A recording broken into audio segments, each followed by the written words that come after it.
Worm farm union strikes. Last month, my little brother Tyler announced at dinner that he was starting a worm farm. Now, this is the same guy who once tried to hatch supermarket eggs with a desk lamp, so we all just nodded and assumed it would be a week before his business turned into a science experiment gone wrong. But Tyler was determined. He spent hours researching soil types, moisture levels, and, for some reason, the best classical music for worm productivity. He even turned his entire closet into a makeshift worm habitat. We weren't allowed near his room without protective shoe covers and a signed NDA. Things started to get weird when Tyler became obsessed with worm morale. He'd talk to the worms every morning and leave motivational sticky notes on the closet door.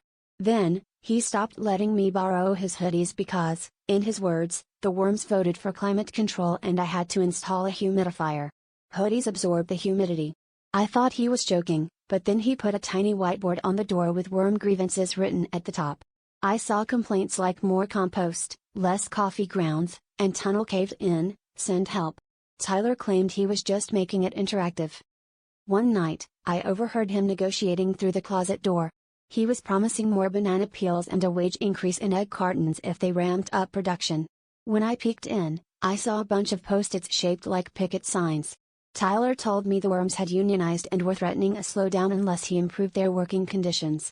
He even started referring to their leader as the Big Wiggle.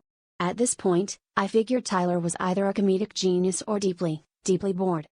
Yesterday, he held a press conference, in our living room, to announce a new agreement. The worms would get time off during thunderstorms, and Tyler promised to watch Charlotte's Web with them every Friday. When Mom asked if the worm farm was actually making any money, Tyler just shrugged and said, "No, but at least now my closet's crawling with job security."